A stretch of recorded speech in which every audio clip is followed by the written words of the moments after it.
प्रायः मेरे चैनल के छात्रों के द्वारा यह प्रश्न पूछा जाता है कि अस्मितामूलक विमर्श से क्या तात्पर्य है अथवा आप अस्मितामूलक विमर्श से क्या समझते हैं। तो यही मैं आप लोगों को बताने जा रहा हूँ। अस्मितामूलक विमर्श से तात्पर्य है समाज में रहने वाले जो मनुष्य हैं, जो व्यक्ति हैं, उनकी पहचान और अस्मिता के विषय में चर्चा करना, विचार विमर्श करना। अस्मितामूलक विमर्श के माध्यम से ही विभिन्न प्रकार के आंदोलन साहित्य जगत में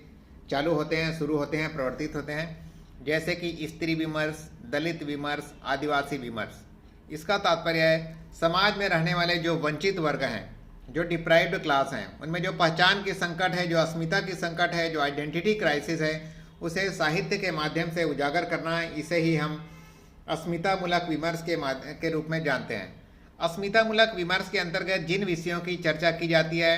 वह है भाषा, धर्म, लिंग, वर्ण, संप्रदाय इत्यादि के आधार पर जो समाज के जो वंचित वर्ग हैं उनके अनुभवों को, उनके दुखों को, उनके कष्टों को सामने लाना, समाज के सामने लाना, प्रशासन के सामने लाना, साहित्यिक जगत के सामने लाना और उनके अधिकारों की जो मांग है, उनके जो समाज का उनके प्रति जो दायित्व है या फिर उनके जो अधिकार हैं, उनकी मांग और उनकी जो जायज़ हक की लड़ाई है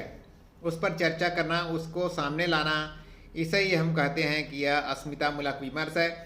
अस्मितामूलक विमर्श के अंतर्गत हम जैसे थर्ड जेंडर जो कैटेगरी के लोग होते हैं या फिर जो स्त्री है, स्त्री समुदाय, स्त्री विमर्श, आदिवासी विमर्श, दलित विमर्श, इनकी भावनाओं को, इनके मांगों को मुखर अभिव्यक्ति प्रदान की जाती है।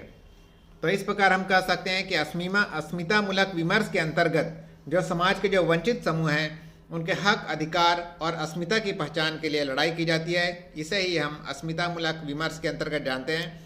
प्रायः विभिन्न कॉलेजों की जो परीक्षाओं में स्त्री विमर्श, दलित विमर्श, आदिवासी विमर्श के ऊपर प्रश्न पूछे जाते हैं। यदि हम संक्षेप में कहना चाहें तो अस्मितामूलक विमर्श से तात्पर्य है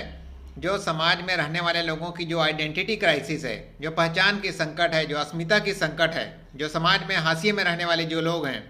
जैसे स्त्री है या फिर दलित हैं या फिर आदिवासी समाज हैं या फिर थर्ड जेंडर हैं और किसी भी प्रकार के जो वंचित समूह हैं, जो डिप्राइव्ड क्लास हैं, नॉन प्रिविलेज्ड क्लास हैं, उनके बारे में साहित्यिक जगत में जो चर्चा की जाती है, उनके जो दुख हैं, उनके कष्ट हैं, उनकी पीड़ा को अभिव्यक्ति प्रदान की जाती है और उनके हक और अधिकारों की जो जायज़ मांग है उनको मुखर रूप में साहित्य में प्रस्तुत करना ही अस्मितामूलक विमर्श कहा जाता है। धन्यवाद।